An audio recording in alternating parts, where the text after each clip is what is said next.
बिस्मिल्लाहिर्रहमानिर्रहीम। देखिए, मैं समझता हूँ कोई वजह नहीं है कि कोई इख्तलाफात उठें, क्योंकि मल्टीपल फोरम्स मौजूद हैं जहाँ अगर उनकी कोई एप्रीहेंशंस हैं वो रेज़ की जा सकती हैं। काबीना सबसे बड़ा फोरम है, ईसीसी मौजूद है, और फिर वैसे भी वज़ीर आज़म कोलिशन पार्टनर्स को बड़ा लंबा चौड़ा टाइम देते हैं, उनकी बातें सुनते हैं, उनके मसाइल हल करते हैं। तो अगर अभी भी इश्यूज़ हैं तो वो इन फोरम्स पे हाईलाइट करके उनका हल जो है वो निकाला जा सकता है। तो पब्लिक एरिना में तो नहीं तुक बनता कि आप इन इश्यूज को रेज करें। हम राब्ते में हैं और बड़े अच्छे राब्ते में हैं। तो मेरे ख्याल से ये जो इश्यूज हैं ये कोई इतने संगीन नहीं हैं जिनकी कंक्लूजन पे हम तो राजा साहब, बुनियादी एप्रीहेंशंस है क्या? वो क्या रिजर्वेशंस है जिसका इजहार पीपल्स पार्टी इस हुकूमत से कर रही है? ये वो क्या चीजें हैं जो हुकूमत पीपल्स पार्टी के लिए पूरी नहीं कर सकी?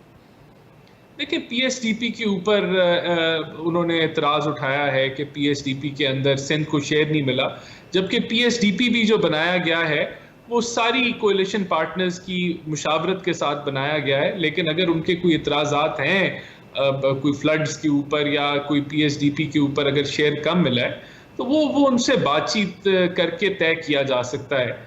बाकी तो मैं नहीं समझता और कोई सीरियस नौयत के कोई ये इश्यूज हैं।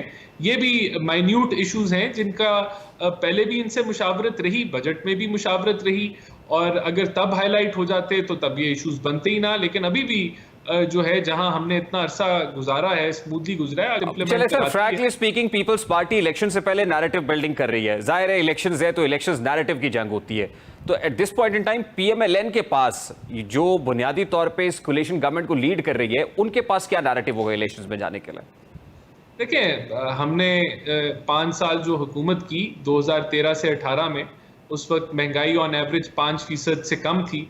हमने अंधेरे दूर किए, मैक्सिमम जो है वो इलेक्ट्रिफिकेशन की 14,000 मेगावाट तक हमने मंसूबे लगाए, सीपेक लॉन्च किया, एलएनजी के टर्मिनल लगाए, टेररिज्म से खत्म किया मामला मुल्क के अंदर से। जो ना खाते तो मुल्क दिवालिया हो जाता। जिस वक्त आपने हुकूमत ली थी तो उस वक्त आपका नैरेटिव ये था कि रियासत बचाओ, सियासत नहीं रियासत बचाओ। ठीक है, उसके लिए आपने कड़वी गोलियां खाई, डिफिकल्ट डिसीजंस लिए, बावजूद इसके आईएमएफ के साथ मामलात मैच्योर नहीं हुए, और वो कड़वी गोली निकलते निकलते एक आम आदमी जो है वो तो जमीन बोस हो गया है। वो जरूर महंगाई की आग में जल रहा है क्योंकि इन्फ्लेशन डबल डिजिट्स के अंदर है।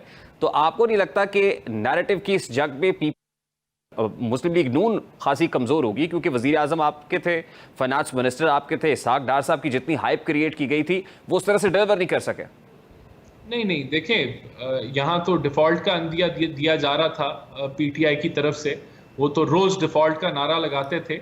हमने इस मुल्क को डिफॉल्ट से बचाया, और अगर आईएमएफ अभी भी हमारे पास वक्त बाकी है, और अगर नहीं भी होता तो हमने वो जिस नगर पे आईएमएफ की रिक्वायरमेंट थी हम उस नगर पे ही चल रहे हैं। तो हमने वो रिस्पॉन्सिबिलिटी का मुजाहरा किया है जो पीटीआई ने ट्रांजिशन के वक्त नहीं किया।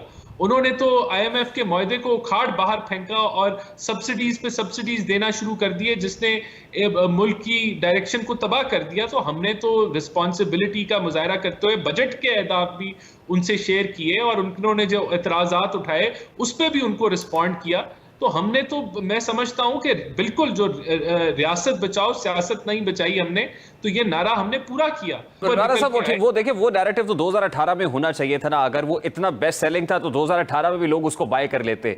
अभी जब पीपल्स पार्टी और पीएमएलएन दोनों इलेक्शंस के लिए मैदान में उतरेंगे तो यहां पर तो ये है कि कौन ज्यादा अचीव करता है, कौन पर्टिकुलरली पंजाब के अंदर नकब लगाने में कामयाब होता है। तो आपको क्या लग रहा है कि जब पीपल्स पार्टी और पीएमएलएन राइवल्स के तौर पे इलेक्शन के अंदर आएंगे तो क्या आसान होगा? क्या लोग इन राइवल्स को भी उस तरह से ये समझेंगे नूरा कुश्ती है?